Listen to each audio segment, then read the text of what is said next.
گوا چالو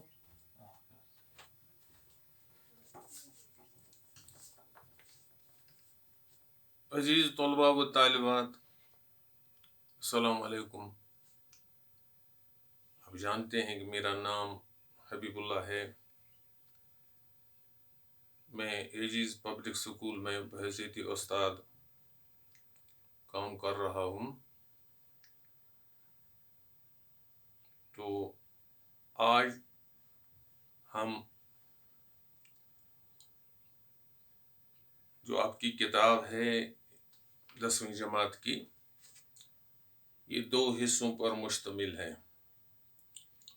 ایک حصہ اس کا اصناف سخن کا ہے اور ایک حصہ اس کا اصناف نثر کا ہے، اور ایک حصہ اصناف سخن کا اور ایک حصہ اصناف نثر کا۔ اصناف نثر کے بارے میں آج ہم بات چیت کرنے والے نہیں ہیں، بلکہ ہم آج اصناف سخن کے بارے میں کچھ کہیں گے۔ اصناف سخن جو ہے، اس میں جو پہلا صنف ہے وہ ہے غزل، اور غزل کے بعد آتا ہے نظم، نظم کے بعد آتا ہے مرثیہ، قصیدہ، رباعی، قطعہ وغیرہ۔ لیکن آج ہم صرف غزل کے بارے میں ہی کچھ جانکاری فراہم کریں گے۔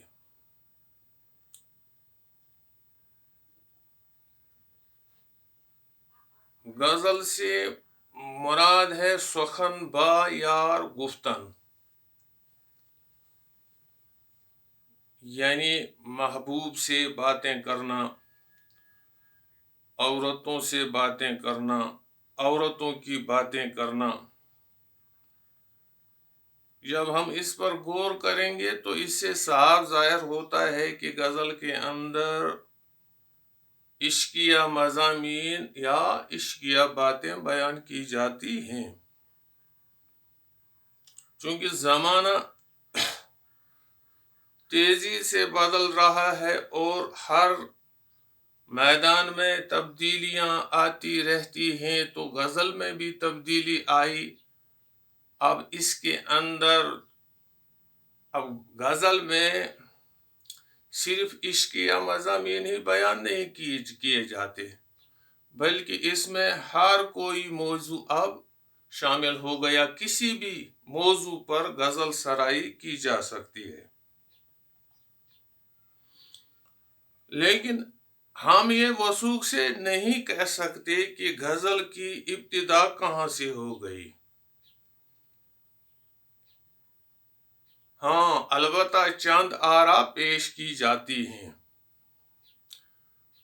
پرانے زمانے میں قصیدہ گوئی کا زیادہ رواج تھا، اور قصیدہ گو شاعر قصیدہ لکھنے سے پہلے محبوب کے بارے میں یا ممدوح کے بارے میں یا موسم بہار کے بارے میں چند اشعار لکھتے تھے قصیدہ شروع کرنے سے پہلے ہی، اور ان کو وہ تشبیب کہتے تھے۔ ایک خیال کیا جاتا ہے کہ غزل کی ابتدا اسی تشبیب سے ہوئی، یہ ایک رائے ہے۔ اسی طرح دوسری رائے یہ ہے کہ اسلام سے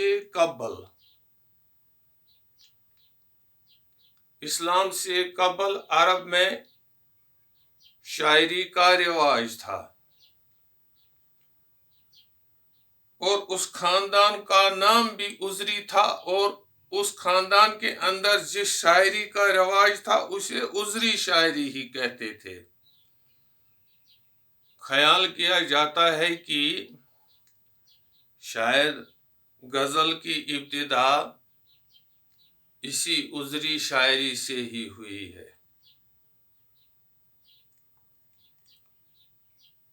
اسی طرح کہتے ہیں کہ ایک اور رائے یہ ہے کہ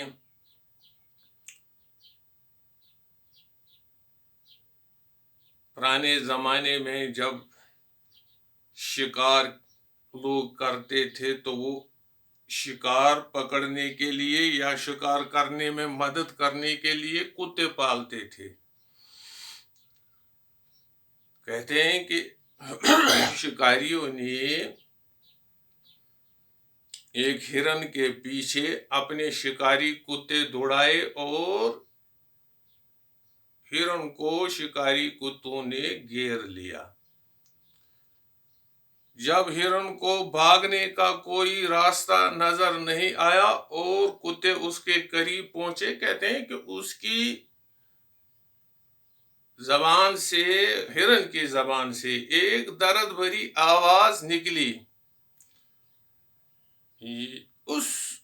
اس کی آواز سے لگتا تھا کہ اس کی آواز میں ایک درد مندی ہے، ہجر ہے، تنہائی ہے. اسی لیے اس صنف کو غزل نام پڑا. خیر بہرحال ہم اب دیکھیں گے کہ اردو غزل کی ابتدا کہاں سے ہو گئی. اردو غزل کی ابتدا جنوبی ہندوستان سے ہوئی ہے. کہتے ہیں کہ شاہ قطب قلی کوئی وہاں کا حکمران تھا. اس کے دربار میں شاعری کا رواج تھا، وہ خود بھی شاعر تھا.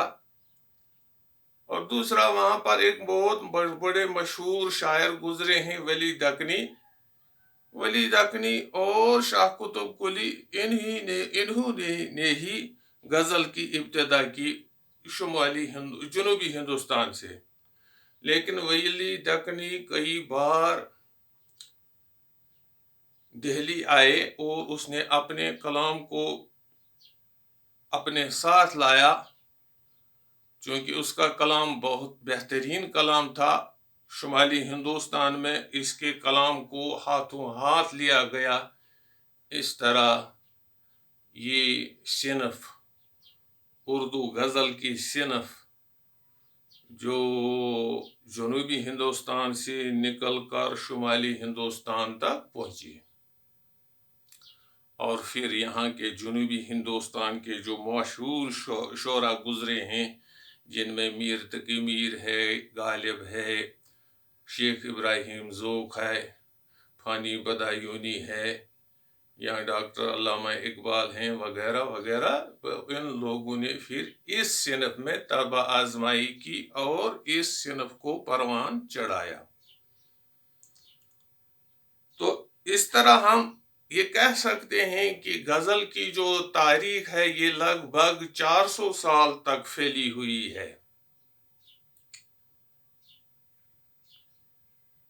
اور اصناف سخن کی یہ مشہور صنف مانی جاتی ہے. ایک تو یہ مشکل صنف بھی ہے، ایک مشہور صنف بھی ہے یہ.